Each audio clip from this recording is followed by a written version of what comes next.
Chapter 12. Joy and Happiness. Joy and happiness should be free to keep and free to give.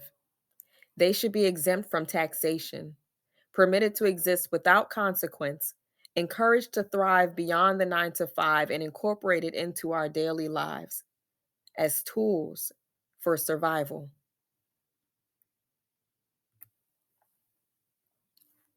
What is joy? Joy is when your mother gives you an extra 10 minutes to play outside. Joy is when your father goes to sleep after you remind him the first time that his work is finished. Joy is when you dance and your body feels free from discrimination. Joy is when your sister friends remember your birthday before you do. Joy is when your braids aren't conflicted and each strand gracefully weaves into the other. Joy is when you have just enough edge control to style your baby hair.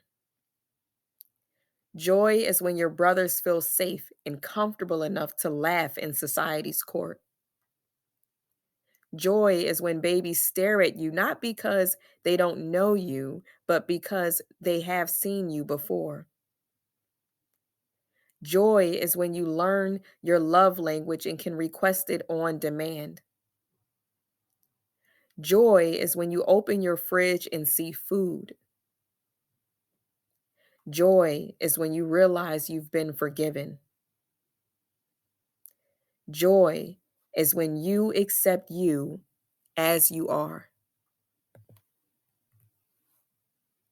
What is happiness? Happiness is when you quit your pre designed life and find a new one. Happiness is when you embrace your rented room as a blessing. Happiness is when you feel free from responsibility and obligation. Happiness is when you reject the problems of other people and deal with your own. Happiness is when you sleep for hours into the workday and past your shift.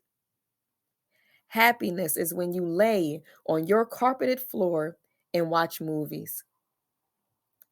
Happiness is when you realize you own enough of your life to be free.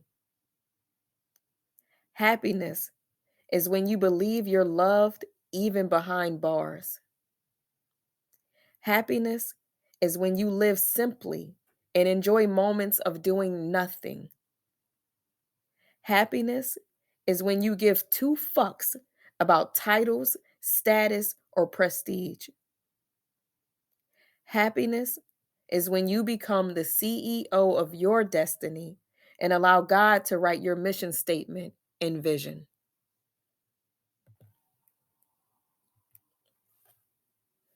Breaking ice. As a little girl, I loved chewing ice. My mother says this is a habit I picked up from my paternal aunt, whose loyal companion was always a cup of crushed ice.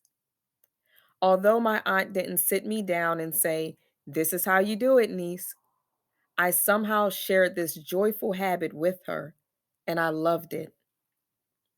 Over time, I even found other creative ways to break clumps of ice into small pieces, making it easier to chew. One way was by taking cubes of ice from our freezer, wrapping them in a shirt, clean, I assume, and banging it against our concrete floor in the basement.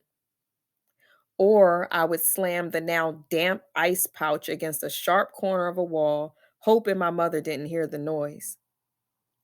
At some point, I realized a hammer was more efficient because it immediately turned the cubes to slush. But the hammer reduced the amount of fun I could have from banging and throwing the ice against hard surfaces while quietly wishing that none of the icy gold escaped, or that my mother caught me crushing ice again. Not once did I consider letting the ice melt a little before crunching down. That method seemed and felt too uncomfortable, too long, and too boring. In hindsight, I was only impatient with the process that was most uncomfortable, not slow, just uncomfortable. And as an adult, I compare this to forming healthy relationships with ourselves and others. It can be time consuming, awkward, occasionally uneventful, and uncomfortable, mostly when we can't predict the outcome. Luckily, I'm at a point in my life where I'm willing to commit to a process or group of people simply because I want to. I'm not as obsessed with the end result or how I get there, so long as I have some moments of joy and happiness along the way. And this is an example of me breaking ice. Joy and happiness.